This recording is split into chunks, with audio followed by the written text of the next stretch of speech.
Մոր թիրախավորման համար, որպես կոմայր, ես շատ ցավում եմ։ Եթե հանենք են իր արած գործը, այդ գործը անող մարդուն լյուբոյին կարան թիրախավորեն, կապ չունի կումերն է թե չէ։ Կումերն էլ դաբավկա է եղել պրոստը վրան, էլի։ Շատ եմ ցավում, որովհետև դու ես մեղավոր դրա համար։ Քո մայրը մեղավոր չի, ու բացարձակ կապ չունի մայրդ քեզ մենակ է մեծացրել, թե չէ։ Լիքը մենակ երեխա մեծացրած մայրերի համար։ Դուք սուկ ու ողբ ու բարդություն ու վատ բան եք ապահովել։ Հետո նայ, սա շատ կարևոր բան կա։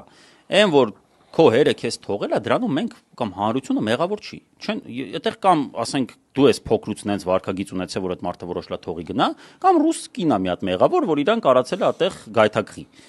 Ձեր իշխանության տարիներին, ձեր մեղքով հազարավոր մայրեր դարձել են միայնակ մայր, որդեկորույս մայր։ Երեխաները դարձել են ծնողազուրկ երեխաներ։ Այդտեղ արդեն մի անմիջապես ձեր մեղքն է։ Հիմա դուք այդ մարդկանց դատում եք, ասֆալտով եք տալիս, թիրախավորում եք,